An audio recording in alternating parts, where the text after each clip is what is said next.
We're now joined by the number 14 Rush Truck Center's Ford driver, Clint Bowyer, finishing third today. You ran up front all day, and you were excited about this one. You mentioned earlier in the week. Yeah. Talk about the run and being back here.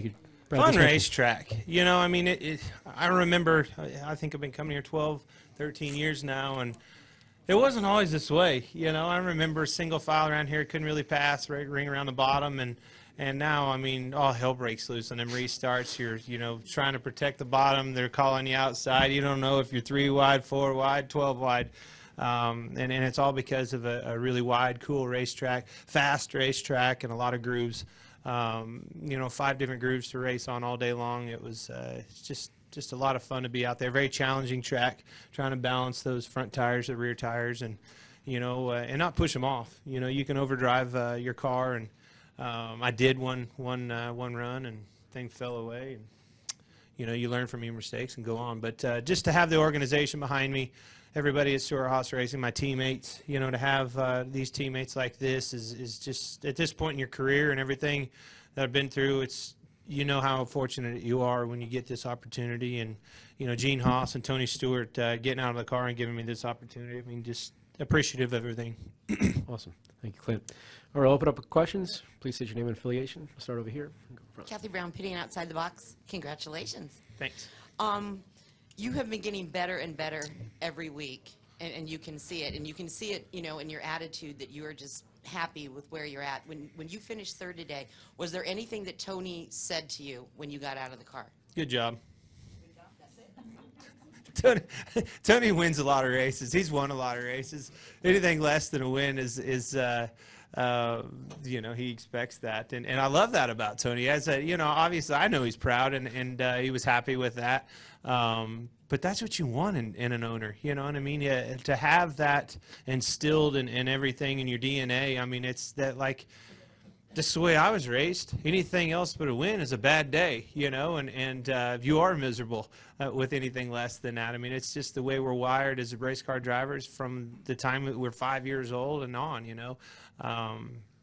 The problem is everybody else on that racetrack is wired the same way. So there's really only one guy happy, and everybody else is pissed off at the end of the day is what it boils down to. But to have an organization like that, to have owners like Tony Stewart and Gene Haas, I'm telling you, that's what it's all about.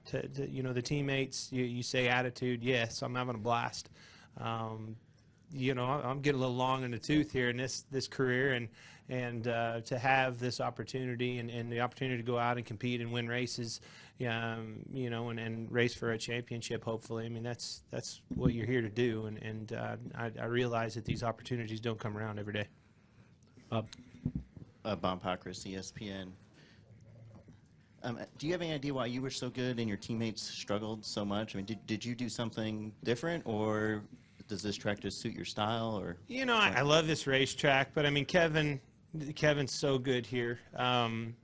You know, one thing that I didn't see today that we've seen in years past is that rim riding. You know, right around the outside. You saw it that first run, and man, I could get down and kind of split the apron in 3 and 4, and you know, I could see that I was better than them down there, and if I could keep that going throughout the run, you know, I knew that was going to be, you know, an advantage when it come down to these cautions and everything else, the restarts that we saw at the end. But everybody else catches on and figures that out. But that was something that was a little bit different from practice sessions and everything else. I mean, I don't think I left, you know, the 4th and 5th groove in practice the whole weekend. I think the 3rd groove was the lowest I was in practice, even qualifying. And then all of a sudden you start the race and you're straddling the apron and running on the bottom and everything else. But that's just what's cool about this racetrack. You got to be able to adapt. You got to be able to have that car free enough across the center that you can throttle through those corners and not get tight, and then tight enough that the rear end doesn't come out from underneath the you in and off. I mean, it's a constant battle, balancing those tires and then taking care of those tires as well. So it's kind of their late model experience. Yeah, but I mean, I've got great teammates. I mean, we were all a little bit different going into this race, you know, and some of us tightened up a little bit, and some of us freed up a little bit, and you know, track position. Once you get that track position, you can't believe how much easier your car drives and everything else. You know, and once you're mired back there in traffic, you're in trouble. You know, those cautions started coming and helped a lot of those guys get up through there and taking advantage of that. I mean, the 2-car, I went by him the first run, and I just knew his day was over, and I'll be damned if he didn't finish in front of me. How'd he do that? Did you see that? We'll go to Holly.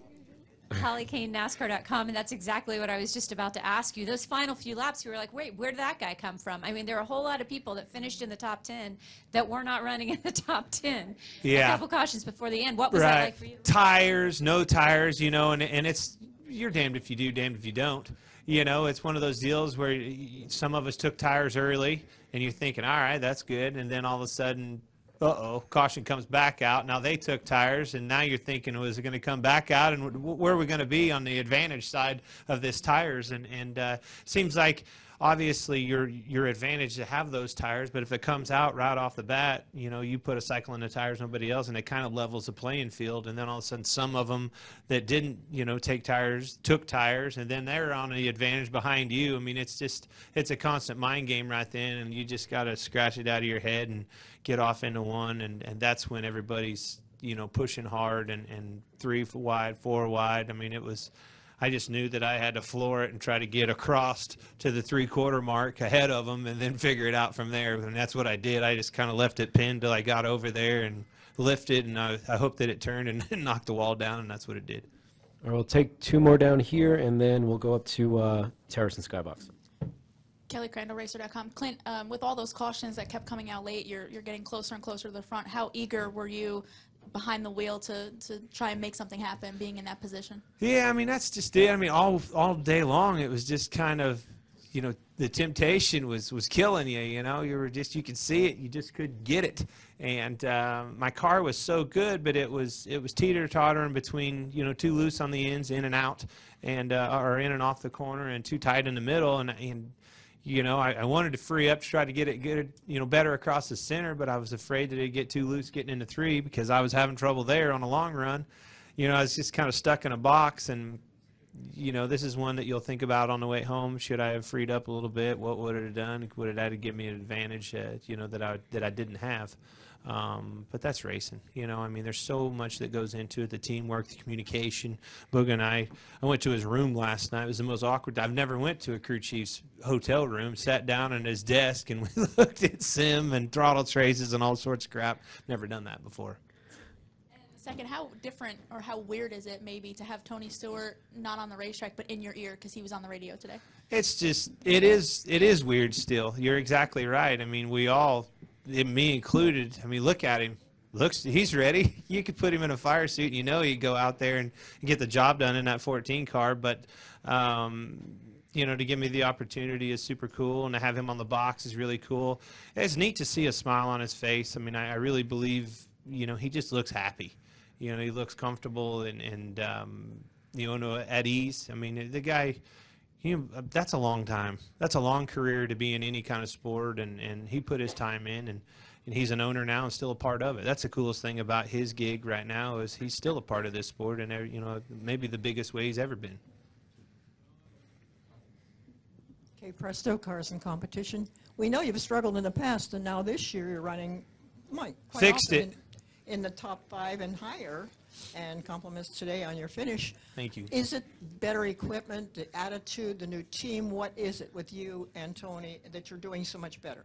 It's just the opportunity you've been waiting on. I mean, you know, everybody knows the situation, and you know, this opportunity, this is something I signed up for a year and a half ago, you know, and just been chomping at the bit this opportunity to be with the organization like this, to have the army of people behind you like this, the teammates, the partners and the sponsors that we have, the manufacturer and Ford, just all of that is the total package at Stewart-Haas Racing, which is why they won a championship and win all these races, you know, that we see. I mean, that's what you thrive to be a part of, and you know, finally got my opportunity to be that.